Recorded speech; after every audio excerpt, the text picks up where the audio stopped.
Hi, I'm Radd, a nutritionist and author, and in the next half an hour or so I'd like to consider why it is that women are being intrigued by soy foods as they enter the menopause. Also, is soy a natural alternative to HRT?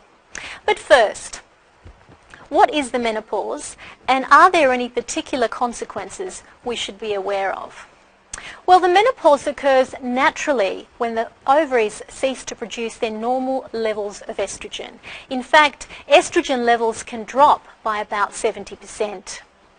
In this case, one of the immediate symptoms that women notice are hot flushes. But in addition to hot flushes, there are more serious long-term consequences of low estrogen levels in the body. For example, the risk of heart disease increases greatly after women enter the menopause, as well as osteoporosis.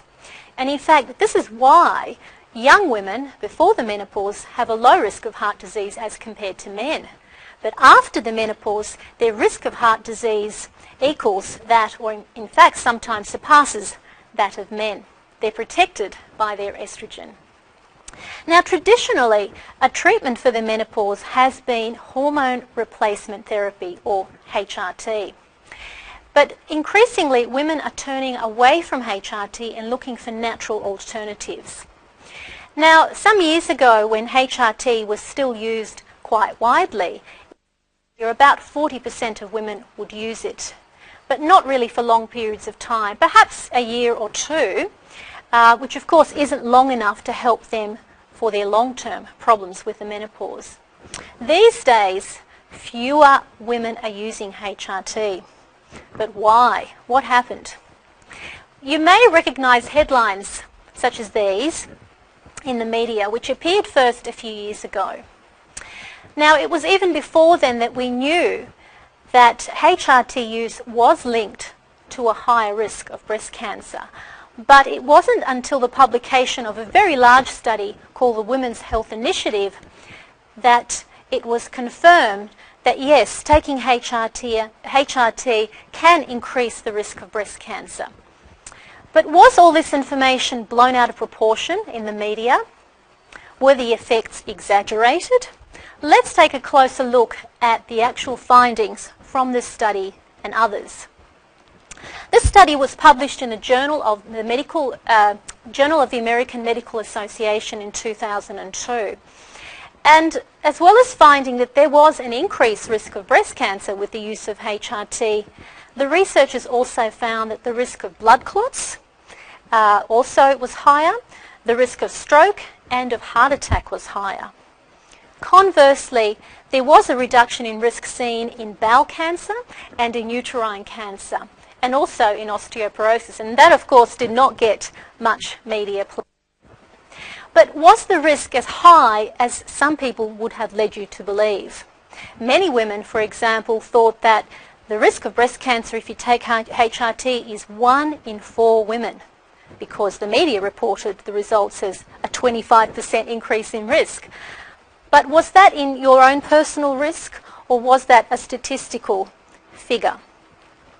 In fact, it was a risk which we call a relative risk, which applies to populations. Let me explain a bit further.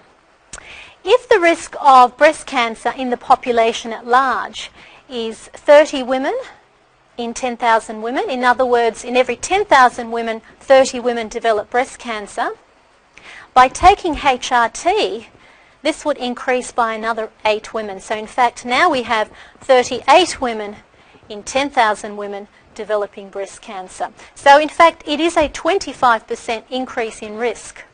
But when you see the figures this way, they're not as frightening, not as alarming as thinking that in fact they mean 1 in 4, which is quite another thing. Nevertheless, an increase of 8 women in 10,000 women is still a significant increase, and we just never know. One of those women could be one of us. So women now are actively seeking out other alternatives to HRT to try and manage some of the symptoms of the menopause. Alternative therapies have become increasingly popular in Australia, and in fact back in 1996 it was estimated that 1 in 2 people in Australia used alternative medicines of some kind. What's extraordinary is the spend on alternative medicines, which was also estimated to be almost twice that of the spend on conventional medicines, and the spend is increasing each year.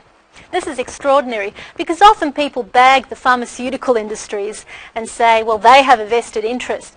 But I can tell you that there's a lot of money also to be made in herbal supplements and in botanicals. So anybody potentially could have a vested interest. These days, since the publication of the Women's Health Initiative study, even more women are seeking out natural therapies, natural alternatives to hormone replacement therapy.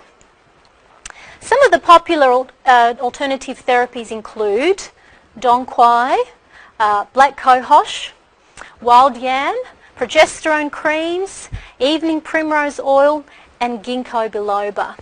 But where we have the greatest level of evidence from science to confirm potential benefits is in the area of soy and phytoestrogens. And this is what I'd like to focus on in this presentation. So what are phytoestrogens?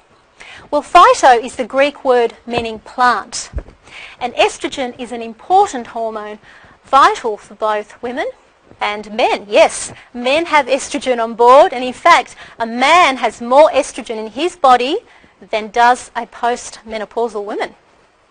So phytoestrogens are estrogen-like substances that are found broadly in all plant foods, not just in soy, although soy tends to be a rich source. What's important to understand here is that phytoestrogens are not exactly estrogens or estrogens. They're not one and the same thing. While they share similarities with estrogen, they also have subtle but important differences, which means that they don't act the same way in the body as estrogen does. They are also much weaker than estrogens in the body, and we think this is really important. When we look at the action of phytoestrogens in the body, we start to believe that these really are very smart molecules of nature. If you look at the diagram, this diagram shows you the chemical structure of estradiol, the most common type of estrogen in the human body, and also below it the structure of one of the most common phytoestrogens found or generated by eating soy foods. This is called genistein. To the naked eye, these are very similar, but it's those subtle differences that make phytoestrogens, we believe, so beneficial.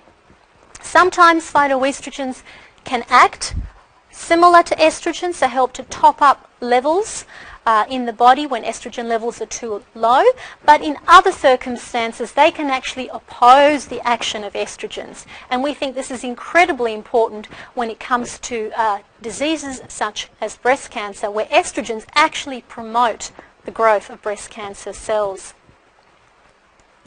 So where did this interest in